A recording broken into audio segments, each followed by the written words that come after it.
Шымкентте Алматы облысы музейлер бірлестігінің тарих пен сөз үндестігі атты жылжымалы көрмесінің ашылу салтанаты өтті. Шымкент қалалық музейлер бірлестігінің ұйымдастыруымен өткен бұл көрме қазақтың ақындық өнері мен рухани мұрасын дәріптеуге бағытталған.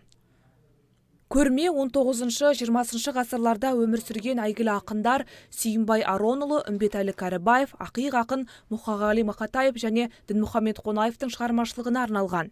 Сондай-ақ биыл туғанына 210 жыл толған Сүйінбай Аронұлының өмірі мен мұрасы кеңінен қамтылған. Тарих пен сөз үндестігі атты Алматы облысынан арнайы шырайлы Шымкентке осындай тақырыпта құнды жәдігерлерімізді түп нұсқаларын алып келіп отырмыз. Бұл жерде біздің Алматы облысының тумалары, тарих деген уақыт, әрқайсында бүгінгі ертең тарих қашанда өшпейді, кешегі мен бүгін жалғастыратын ол музей саласы, соның жәдігерлер кеңінен танытатын. Меморандум аясында бір-бірімізге деген тәжірибелік әріптестік, жалпы осы руханиятты, мәдениетті, құнды жәдігерлерімізді шырайлы Шымкентке, жалпы өңірлерге таныстыру мақсатында алып келіп отырмыз. Бір апта бойы осы Абай музейінде тұратын болады. Шымкент жалпы жұртшылығын осы арнайы музейде күтетін боламыз. Бір аптадан кейін осы Түркістан облыстық өлкетану музейінде әрмен қарай жалғасын табады.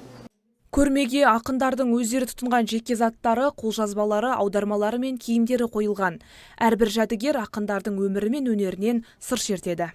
Көрме Алматы қаласының музейлер бірлестігінің тұлғаларының тұлғалық экспозициялық көрмесі болып табылады.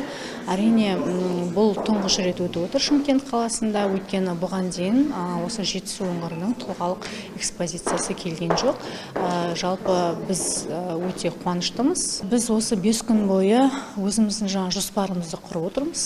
Осы бұның ішінде біздің жоғары оқу орындарының және орта білім беру орындарының мектептерден оқушылар мен студенттерді біз арнайы шақырып отырмыз. Осы 5 күн бойы тұлғаларымыздың жәдігерлерімен, мұраларымен таныссын деп. Шараның басты мақсаты халқымыздың бай мұрасын, ұлттық құндылықтарын насихаттау және жас ұрпақтың бойында отансүйгіштік пен рухани сезім ұялату. Іс-шара Шымкент қалалық музейлер бірлестігінің Хәкім Абай бөлімінде өтуде. Тарих пен сөз үндестігі көрмесі көрерменге ақындар шығармашылығын жаңа қырынан таныстырып, әдебиет пен тарихтың өзара байланысын паш етті. Нұрай Жылқыбай, Сәкен Сапарбеков, Нұрлан Алтынбеков, Әділет ақпарат.